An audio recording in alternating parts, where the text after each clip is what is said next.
Welcome to Can I Speak to Your Product Manager, the nitty-gritty with your favorite PMs. I'm Kyle Colich, Vice President of Product at Zora. And I'm Lucas Weber, Director of Product Management at Zora. On today's episode, we have Mikey Chang, Group Product Manager at Niantic. And we're going to start off the show, as usual, by getting to know our guest through a little rapid-fire game of Ship It or Skip It. What do you want to do? Let's do it. No. No. Maybe. Yes. This is kind of a common trait, a trait needed for a product manager to be able to assess a product, to understand, is this something you want to ship it, bring it to market, something you buy in, you want to move forward with it, or something you want to skip it, just push it out, never do it again, never see the light of day. So we'll give a couple ones at you and see what you think. So the first one, since it's being the holiday season, and one of the holiday presents that seem to always pop up over and over again is the fruitcake. Are you a ship it or skip it? I would ship it. However, I think it needs to adapt to sort of like the new day and age. So perhaps maybe have a different kind of substance instead of the gelatin, and maybe the fruit is a little more, just more fancy and more fresh. And then I think it can kind of do a lot better.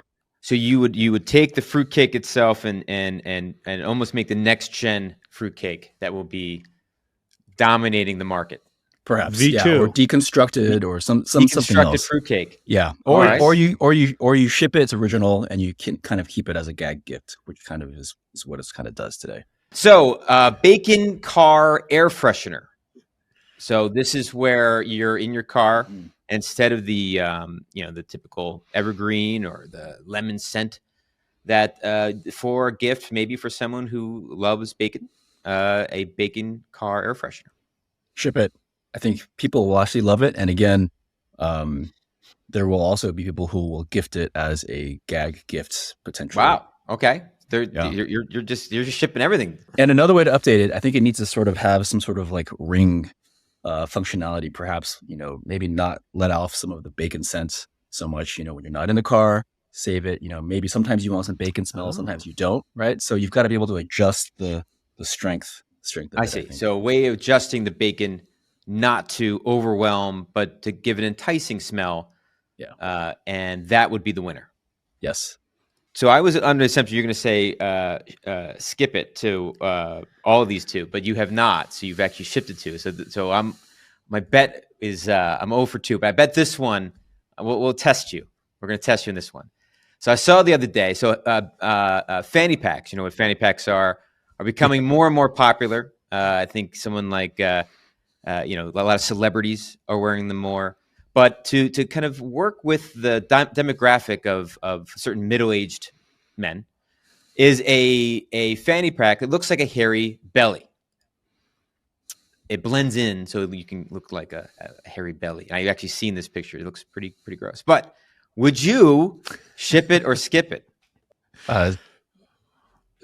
Skip it. I think finally. I think the addressable market is not large enough, even as a gag gift. Okay, for the hair belly gag, it's even too much. The demographic hurts, and then it's not even good enough for a gag. It's so gross. What's tough with the hair belly thing too, right? Is the fanny pack then needs to be placed at exactly the right position all the time. That's right. And also as Lucas knows, right, as a dominant wearer of fanny packs, that they move. When you're doing your yoga, you're playing your games, walking around, chasing things kids. Shift.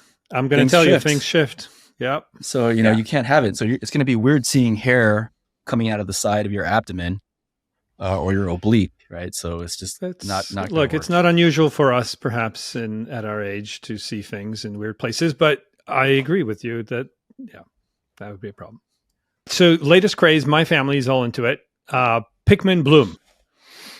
So, Niantic makes Pikmin Bloom. I assume you know this. And it's already shipped and in the wild. So I will say continue shipping it because we have a pretty strong user base. Towing the party line. It's doing well. Okay. It's monetizing well. It's playing well. It's retaining well. Let's keep shipping it and keep iterating on it as we are. Do you think that actually intercepts a different demographic for you guys than Pokemon Go? It actually does. On a serious note, it actually does. Because a lot of people are using this more as a passive sort of step counter And then they use it as a step counter, but then it's a gamified step counter because you can do challenges with your friends. You can kind of see who walked more steps. You defeat these mushrooms, by basically collecting more stuff along the way. So it's really just a very fun, glorified step counter. Okay. There's definitely competition between my wife and one of my kids on this stuff. So they're battling each other for steps. It's exactly like what you're saying. So they're into it. All right, and one last one. You can get one thing. Yeah. You can get your wife a shaker, a phone shaker for Christmas. So basically, there you go. Phone on it, and it does this, and it accrues steps. There you go. There you go. I used to do that with my actual step counter. I'd put it on a car wheel as I drove to work. It's amazing that 10,000 steps, not a problem. So I many don't know why miles people complain. But fair enough. The last one, impossible foods. Obviously, it's in the market, but would you? What are your thoughts about it? Skip it.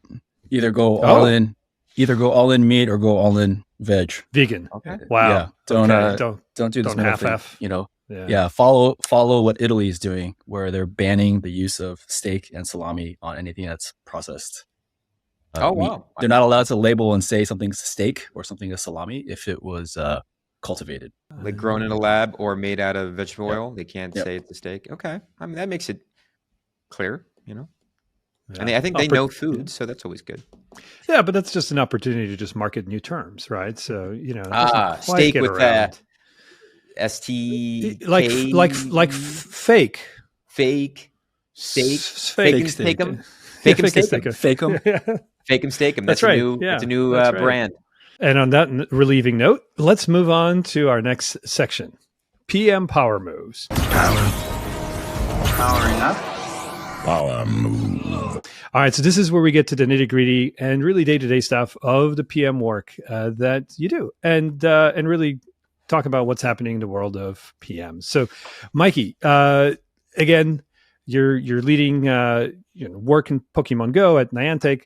Tell us, what are you doing there? What's top of mind for you? Yeah. So I think for Pokemon Go, kind of the first thing I want to just kind of start with the context, right, is our founders started this company because they wanted to get people outdoors, exploring the real world, and then doing it while talking, interacting with people, right? So it's all about kind of getting to know the neighborhood, seeing your neighborhood around you, in a different way, or exploring new neighborhoods that you haven't been to. It all kind of started when, their kids were kind of on their devices when the day was beautiful outside, and then the founders were just like, how can we get these kids outside? I'm sure many of us kind of have the same, can empathize, right? So that's where sort of like the premise of all of our games are based on. And so kind of like getting people outside, exploring the real world, doing it with our technology and meeting new people. The part that I lead is sort of primarily on the growth. So we're looking at getting current players to keep playing. These are the current users. We measure based on, sort of how many people were here playing today, how many were they playing last week. We look at risk players, so basically ones who are basically about to churn. What can we do to recognize them and get them from leaving? And then as well as focusing on the players who have churned, what can we do to kind of get them back? So my team kind of looks at a lot of new features, looks at things. We look at the data to see sort of like what areas and what features aren't tracking well. And then we run basically a ton of experiments. We start off with educated hypotheses. And then, being a player myself, it can be kind of easy to kind of figure out some things, at least that represents sort of the current user. But again, right, as all PMs know, you never build things necessarily for yourself. You might represent sort of like one small segment of that, but there are so many more segments of players and users and different behaviors and reasons why they play or don't play. So having a lot of broad guesses and hypotheses, and then kind of enact experiments to kind of meet those and then test it out. And then based on the results, kind of determine what is, I would say in a nutshell, what me and my team do. How do you balance I'm sure as you're a user and you're using it and you have to balance what you want with what And you hope that it aligns, the pattern aligns to your other, users. But I mean, you have to always like, okay, Mike, I know you want that feature, but don't do that one yet. We got to push that one out. Like you're prioritizing it against yourself. How do you balance that? Are you just using the data to help drive that, or what's some of the tricks? Yeah, it's a good question. We look at a lot of stuff. We look at sort of the data, obviously, right? So if the goal is to kind of increase the existing usage of something that's already happening, perhaps it's low and we want to increase it. Perhaps it's already high, but we still want to sort of reach a different target demographic, right? We have these different players, categorized, right? Some do like to just do one activity. Other players like to just do something else, right? And so they have a completely different sort of personas. And so it really depends on sort of like whatever our goal is for that particular year or half. If it's about getting people out more, right, then we look at the features and we sort of say, what can we do and what are reasonable targets to get them out at? But a lot of the ideas that we do prioritize sort of like with just a broad, scoring system where we look at sort of like, what's the potential reach, what's the impact, what is the confidence of this impacting those things, and then as well as effort. So looking at that, and then we kind of just do a general, and they kind of fall into line with the score. And then we kind of just, prioritize that way. Wow, that's amazing. So just curious, because, the holidays are coming up and that's a very well-known season of tremendous fitness and general weight loss. No, I think that's the aspiration for New Year's, and probably that's where it stays. Indulge now and then you right. cut later. Yeah. Exactly. So I'm about to, really pay for additional gym memberships starting in January 1st. And I think that's where that will end. I'm not going to go. I mean, obviously I've never gone, but the question is, do you guys it sounds like based on this data and what Kyle was saying, prioritizing certain features, it almost feels like you could almost drive certain behavior in your users, right? By, for example, starting new adventures or tournaments or whatever it may be, right? To get them more moving. Do you guys ever consider things like, maybe it's time to get moving after the holidays for New Year's to get people more exercising more?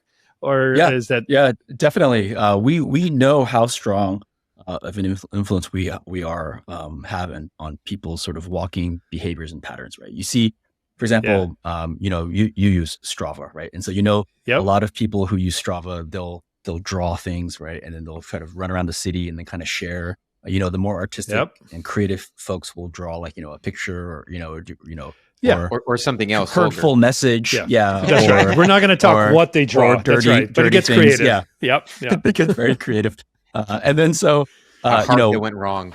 That's what it is. Yeah. So we look at, many players do the same thing, right? So many of the times, you'll see a lot of this shared online as well, right? Is sort of the fastest path from home to work generally is a straight line. But then the meme will be, but if you're a Pokemon Go player or an Ingress player or a Pikmin Bloom player, right? Yeah. That's not like the case, this, right? The case is like, this is the way I get to work. Yeah. And so we know how strong of an influence we have. And that's awesome. And that's sort of like what we do, right? Is our goal is to get people out, about and walking around. And so, we have features that kind of essentially are almost like scavenger hunts, or they are like walking tours. We do that based on points of interest, in the world, whether they're, monuments, parks, statues, just important things that you may not have noticed, but our game sort of brings to life by making the world game board. Yeah, makes sense. So that's great. And based on that, I wanted to kind of ask you now, obviously, we may have all tried to forget this, but and it may be too soon to bring it up. So for our sensitive listeners, I apologize immediately. But there was a pandemic going on, and obviously that changed a lot of people's lifestyles, right? In terms of that walk to work maybe was no longer as long because it was just from the bedroom to the office, right? At the house. So how did that change for you guys? When there was a pandemic going on, did you guys do something else? What did that look like from your perspective? Yeah.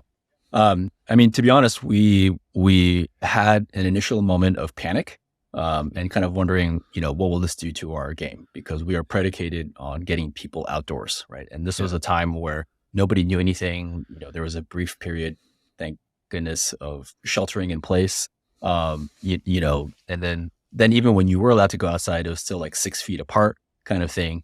And so we were like, what is this going to do to our game? So, we really had to kind of meet the players where they were, and kind of adapt, as a business, as well as sort of like, sort of our duty to kind of make this game, for many players, still a part of their lives. We actually, made many changes, like instead of going out to seek Pokemon, we did it where at least one daily Pokemon might spawn near you, so that you didn't have to go out to it, right? We made it where your Pokemon buddy would actually go out and get gifts for you instead of having to go out and have to get gifts. One of our primary ways to engage players are these things called raids, where you have to kind of go to a point of interest, basically use your ticket as a pass, as an entrance fee. And then, you have to kind of like battle this together with other people. And so obviously this was going to be a lot more difficult with the pandemic. So we had to kind of adapt. And so those were kind of the features that we made. And then we also introduced this thing called the remote raid pass at the time. So essentially, if you could see it from your map view, you could be able to enter it from a distance and from afar.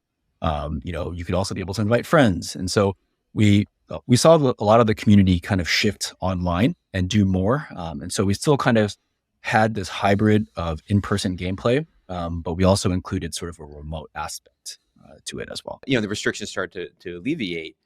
There's probably a surge of energy of people wanting to do these interactions and wanting to do those raids. And did you find that overwhelming? Did you find it, you were able to kind of scale with it, or what were some of the things that you discovered out of that surge when all of a sudden the doors open and people wanted to do this now? And how did that change the product or change how you looked at it? Yeah, even during the I guess the height of the pandemic, we still found a lot of players going outside. Not breaking any rules, of course, because all our players are rules followers, of course, and everything. But once things started to lighten up a little bit, people actually still remarked how Pokemon Go was actually keeping many of them sane, right? Because as we all know, kind of like going out, exercising kind of is really good for your mental. And many of us kind of had bouts of cabin fever, right? When you're stuck inside home. And so kind of really getting some sunshine, walking around, doing stuff, even solo, right? As long as you're walking out and getting it there, sort of that can kind of like really be great for the mental and the physical. And then as sort of like it started getting sort of lessening even more and restrictions started lifting, then it's sort of like, okay, well, now we introduced all these things that were for remote. How can we get it back? It's really hard to kind of turn back now that we've kind of unleashed the floodgates of remote play, and trying to get players back to the way it was before, because we actually got a pretty big wave of new players during the pandemic.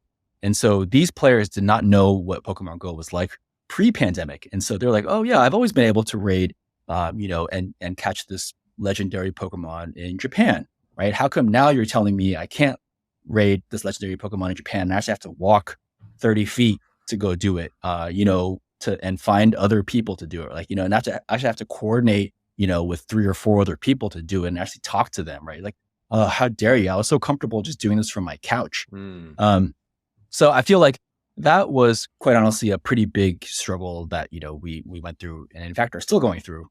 There's still a lot of this sort of behavior where players are like, hey, Niantic is being too harsh. They're trying to make us go outside and play these games. I just want to play these games from my desk, right? And so I think there's still a lot of that, but that's something that's always existed, from the beginning. And actually we even had shirts made because a lot of players would call our help center in the beginning years, that basically said, hey, how do I get my character to move in the game?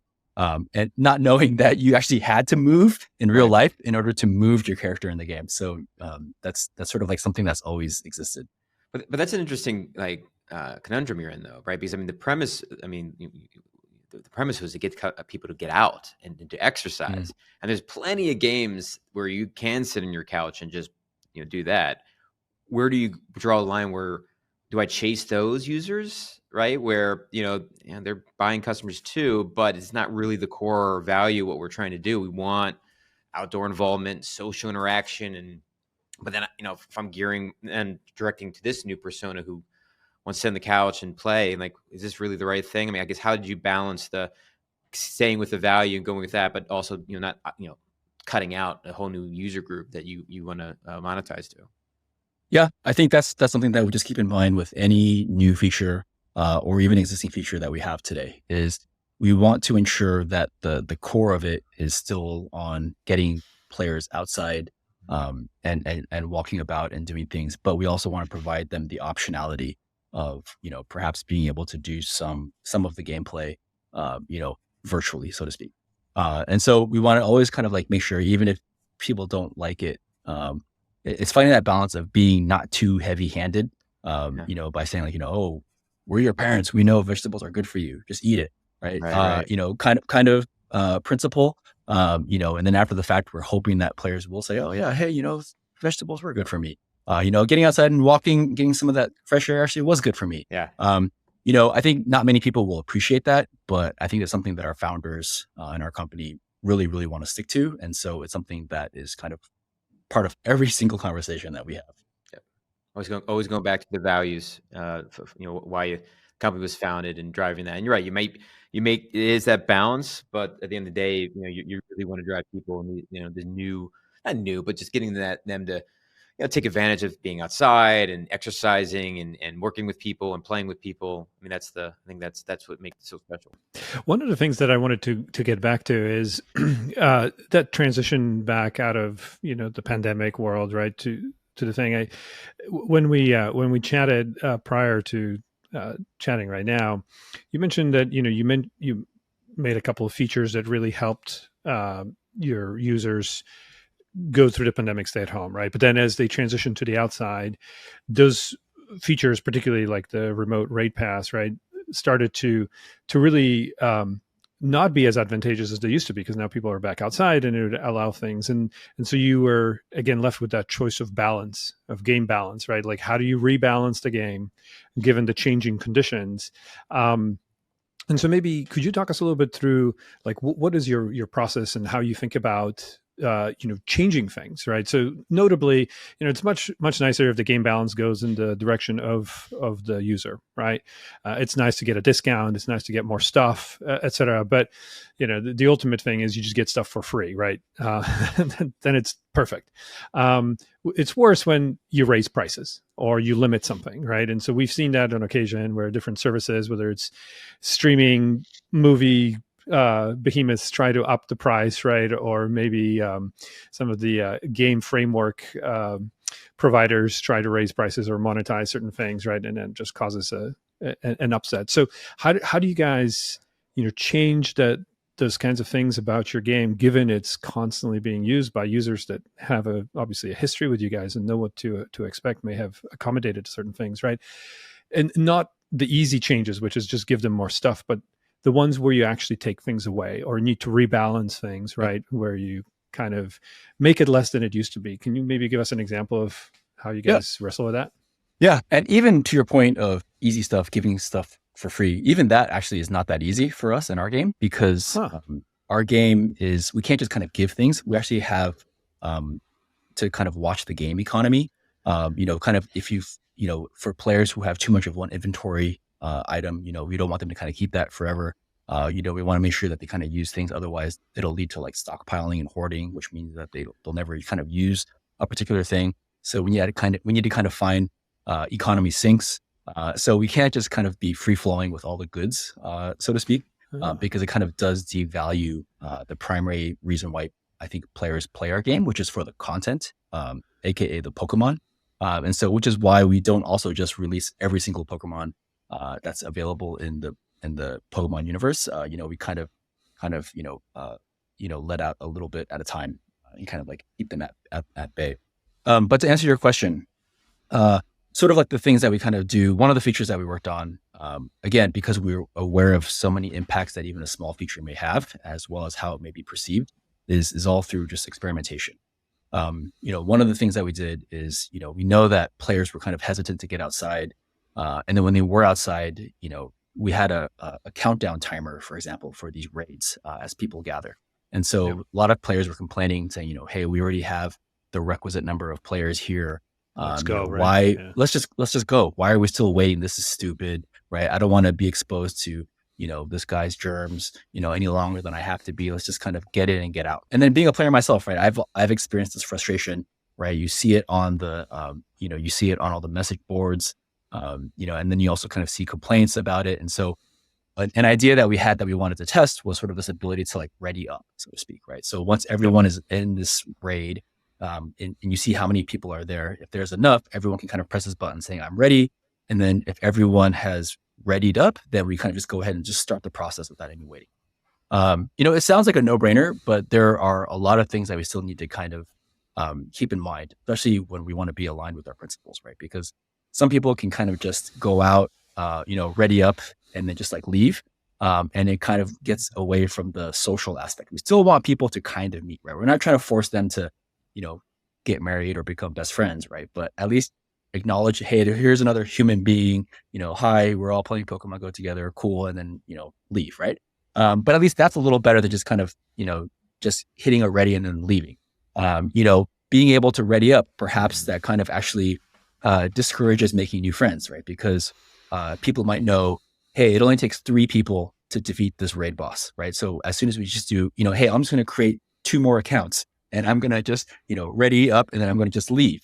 And then by that, it kind of closes out the raid so that some actual person that actually wanted to join is now left out. And then now this person has to play by themselves and then maybe, or wait for another real person to show up and they never show up. And so there were a lot of concerns that we had to kind of do. And so the real thing we had to do is just experiment, like everything we do, experiment and test to see what the impacts are.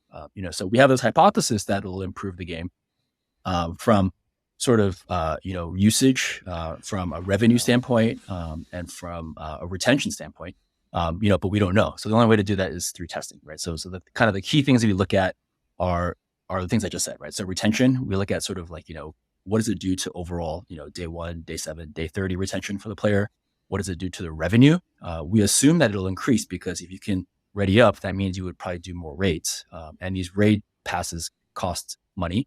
And so we would hope that it would also improve that. And then we also look to see what's the impact to what we call real world social, right? Did it actually make players walk more kilometers? Did they interact with more POIs? Did they make more friends? So for that particular experiment, those were the 3 things that we looked at. And so we run an essential A/B test, so to speak, right? So we look at it, we set a sort of a certain region. We couldn't just sort of do it globally across the board and just pick, 20%, control. Of the general population, right? Yeah, we can't just use the general population because it's a geographic feature. You wouldn't want it where, if, for example, if like, you and I are both at a raid, you're in experiment and I'm in the control, right? And then so you would see the button, but I wouldn't see the button being in the control, right? And I'm like, wait, I'm not ready, right? So that's why this experiment had to be a little bit different, and then it was geographic based, right? So we took we have paired cities, so we say, hey, we're going to roll it out to this city, and then it's equivalent sort of twin city based on demographics, playtime, usage, and everything. And so we have these pairings across the world. And then so we just ran that across the board. We run it for, what we believe is a duration where we will actually achieve statistical significance to kind of see like, what impacts does it have? And then based on that, we then evaluate the results and then kind of see whether or not we go forward or not. And spoiler alert, it's out in the wild. So it was successful. All of those things that we measured either stayed the same or increased. And so as long as there was no negative impact, to any of those things, then we go ahead. Now, did you see the kind of negative things you guys mentioned about with the Ready Up where they were clicking on and running away? Did you see, to see where they were not being social? You did the not the worst case scenario, but things that you thought would happen were happening in the game. And did you try to find ways to mitigate that at all, or what were some of the thoughts there? Yeah, I mean, our players and just players and gamers in general, right, will always find a way to min max and to cheat and do things. So there was no way, Lucas is nodding a little too passionately there. But there's always going to be ways that they kind of cheat. And so you can't or exploit or, kind of like push the envelope, right? So there's optimize. I like to think of it as optimize. Yeah. So we're aware of it. but it's sort of like, is the juice worth the squeeze for us to kind of chase down, that small percentage of optimizers, and as long as sort of like everything else still increases and everything is going up, then I think we're happy. The players will then just find other things to complain about. So even though all those metrics are increasing, they're still going to say, oh, well, why can't we, ready up faster? Or why can't we, do this? Or, hey, I readied up and, then all these players that said they were going to, join abandoned, like there are a lot of things that, just we still rely on humans to do these things. And with humans, there's both the good and the bad. I see. Yeah. So, and it is true. I mean, you're going to have people who are always going to try to optimize and win in the game, and sometimes that may be a plus too. I mean, if they're kind of doing it, they're probably excited about it. They're probably heavy users, so there's kind of a double-edged sword there. Yeah, even really something amazing. like this, we had to be very careful about because we have people who are mining, our builds that we push out to our tests and dev environments, right? So we have these miners who look for things, and then they look at sort of like the protos and the client code changes, and then they're like, oh, a change is being made to this. Oh, new Pokemon are being introduced, and then everyone's like, yes, excited, this is awesome. So there's a lot of things. It shows that we have a passionate player base, and so it's a engagement good way is there, right? Yeah, engagement is definitely there. Yeah, but you do have to be careful what you put up there, right? You do a merge request, and all of a sudden they're like, "Oh, wait, what happened to that feature? Where was it? Don't do that one." I mean, you get almost instantaneous feedback on a code drop, which is very hyperactive. But yeah, just the other day, we actually the engineer actually mistakenly put out in their code misspelled the word button. And then the miners were like, "Oh, hey, I don't know what a button is, but I think it's a button." Right. They're kind of joking with us too. And then so we're like, oh, hey, great. This is extra QA. That's true. You got your Q. Well, you don't want to have your user QAing it, but it's funny. Maybe you can even give them like a surprise if they find a bug, they get I don't know, maybe a token or something. Bug bounty.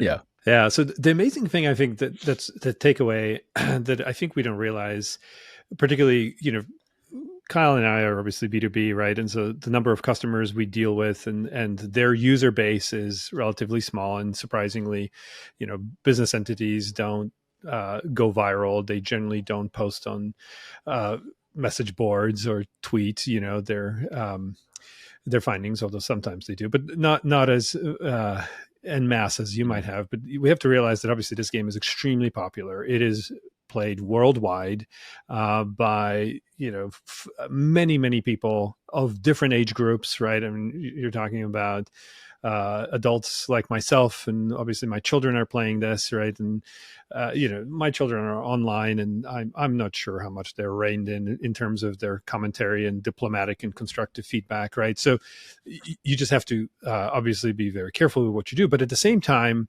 you do have this massive amount of data that you can look at. And I think that's what's very interesting. We talk about decisions being made based on data, and you live that every day, right? Obviously, looking at the right metrics and et cetera. I think some of these you've talked about already. That you're looking at. That's what I think is very, very fascinating, that you can be data driven, while at the same time, I think you still retain the same thing that I think all product managers feel, which is that not all of your users are happy all the time, and you cannot make everybody happy, right? And so you're constantly dealing with right. Our customers are amazing, and they find Zora. No problem, Zora. Everything's fine. That's right. And so there's always that, I guess that region between users that are super, super happy and users that complain, right? And understanding whether you're still in the golden middle where you're not making everybody happy, et cetera. So, are there certain things you guys watch out for from a data perspective that gives you a heads up that maybe things are, either too good or too bad, and you're able to take the appropriate steps to rebalance things out? Yeah. We monitor stuff probably a little too much.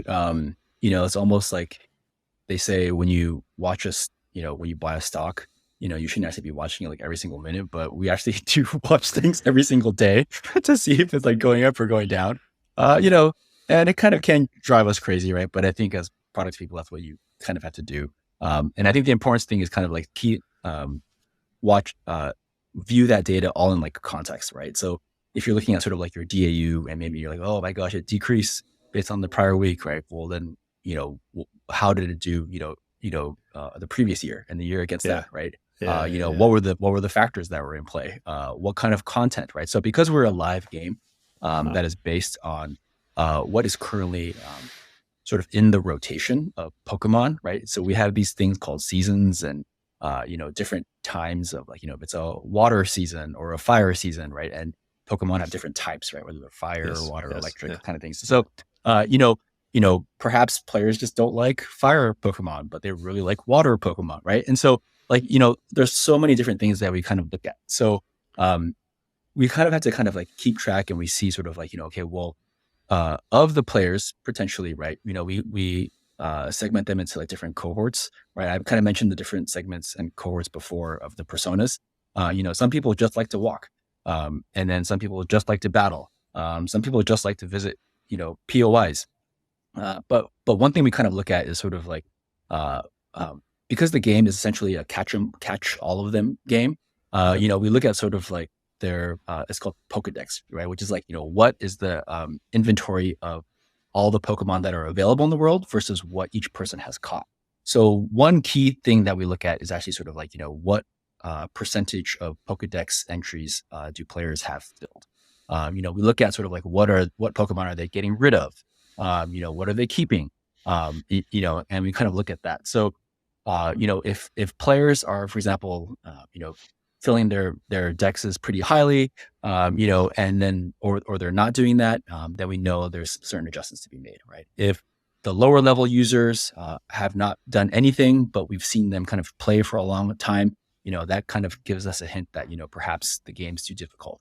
If the higher level players perhaps are not playing or catching things at the rate that they used to, perhaps they're getting bored and running out of things to do, right? So there's a lot of things that we kind of have to consider, but then we have to always kind of test it out and see and dig a little deeper with numbers, and then also kind of target experiments directly at the cohort that we want to kind of test the theory on, and then see whether or not it rings true. Yeah, that's a part of like you have to kind of filter through the noise of all the data that you're getting at. And I like the way you figured like I create these segments. I kind of know then type of segment of a user, what they're focused on, and then you have an overall kind of a indicator, right, with the Pokemon index, and that kind of helps kind of gravitate kind of some of that as well. But I guess that's like the metric from the actual usability. But you have a way of filtering like all the comments, like all the like the user feedback, and what are the ways to kind of sort that out? Do you also follow the same way with segment them as well, and then kind of sort through the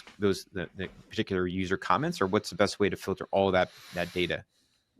Yeah, I think we don't use any sort of sentiment analysis or anything. We're aware, of all of the feedback.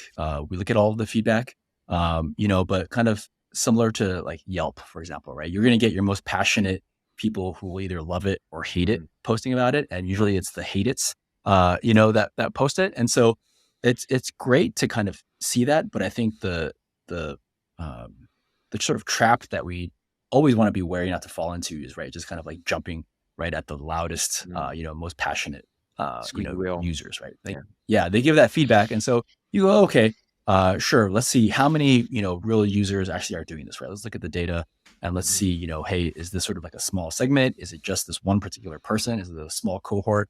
We look at that, and even though, we don't dismiss it, right? But we say like, do we see if there's an influence or impact that this cohort of users has, right? Because our game, we actually do have that, right? We have the influencers who play our game, and if influencers sort of say one thing, sort of a lot of the players will kind of notice it, and they may not have noticed before, right? And then kind of it has a trickle down effect. And so, we are aware of it, but I think there's no technology there. It's just a lot of, just kind of keeping our fingers on the pulse, monitoring it ourselves and looking at it. And then based on that, kind of doing an assessment as to, is this valid feedback that we act on, or is this just something to kind of like stick in our back pocket and be aware of? First of all, what are they saying? What's the core of what they're trying to get at, right? If they're complaining about this, is the real thing that they're just bored? Is it really just, hey, they're just frustrated with, cost or price or difficulty, or friction? What's the real like reason behind sort of like this comment? Yeah. So I think those are all the things that we kind of look at when we monitor all of the feedback. Very, very cool. Mikey, I'm going to try and pull this all together. Are there any sort of high-level summary items or things that you would recommend PMs that maybe in similar situations or maybe don't even have that same context, meaning lots of users, lots of feedback, lots of data to work with, but any sort of takeaways based on kind of the quantitative and A/B testing work that you're doing that you want to leave our listeners with? Yeah, I think just even as much as something may be a potential no-brainer, we can't really know whether or not it is actually that until you've actually tested it and measured it, right? There are so many times where we would think something would be a no-brainer, and you would roll it out. But the thing is like, if you can't measure it, how do you know how much of an impact it actually had? And so kind of like being able to like test, I would say, always sort of challenge your own assumptions. You can obviously, we're paid to have opinions, right? And so, but you need to have opinions and you need to be able to measure and verify those opinions, right? Yeah, and so, and validate them. Yeah. So I would just say challenge everything, that you have, even your own opinions. Test it, and then make sure you can measure it. I would say it's probably like the key things. Wonderful. Awesome. Mikey, thank you very much. Very fascinating look at Pokemon Go and what it takes to run a game for many, many people and keep those people engaged and coming back. Really appreciate you joining us today. And we're hoping to check in with you again in the future and see what other tests you've done and what lessons you've learned. Thanks, Lucas. Thanks, Kyle. It was good seeing you guys again. Seeing you.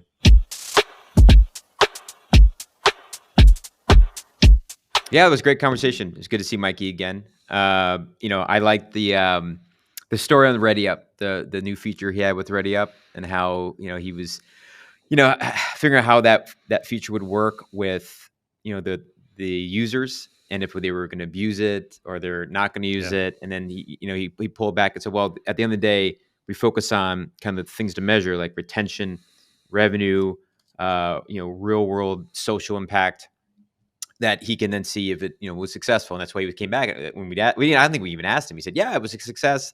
It hit the metrics and all that, because you can almost dwell on the negatives of that, right? You could say, well, maybe they're using it to work around the system and we're not getting the impact. And your feature kind of has that weird, like, oh, is it successful? Did it work? But if you have those clear things to measure, you can show that, okay, did what it needed to do. We'll take not say the bad, but some of the things that they thought were going to go wrong did happen, but it wasn't like, it wasn't like, oh my gosh, it's over. We have good measures for that. But it always goes back to because with this product, you have so many user input and so much stuff that filtering out that noise is essential. And I think that the Pokemon Index is also another good one where you can kind of measure how successful each user is doing by the percentage of filled in, of captures the Pokemon caught. Yeah, exactly. So that also another way of kind of like, filtering the noise from all your users and all the things that pull out what's important and make sure you're driving that and not change kind of like your values or even the way the product's designed based on not having a measurable output. So data is very important on what he was doing, and that showed it. Would you take out of there, Lucas?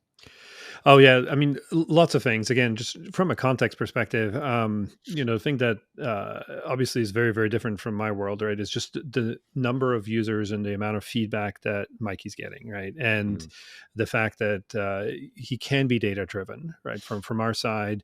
Again, not that many users. We're still obviously data driven at Zora side, but it's different, right? We don't look at X, formerly known as Twitter, comments or message boards or anything like that, right? It's just not where it is. Whereas for Mikey, like that's one of the signals that he's that he's watching at, right? And so with that, he can do that A/B testing. But you saw it isn't just A/B testing randomly, right? They have to be very conscious and understand the context of what they're working with and where it's effective.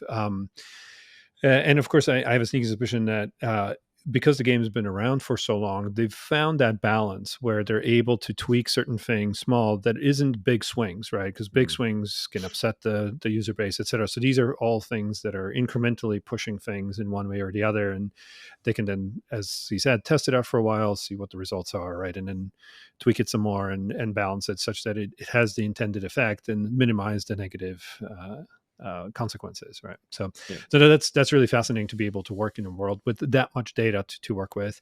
I was going to at some point ask him, but when he does these tests, obviously I'm sure he has hypotheses that are backed up with data, but is there ever a validation that he actually does with the actual users? I have a sneaking suspicion that's probably just simply monitoring the feedback on the message boards, because I'm sure it comes out right almost organically. So maybe that's how it is.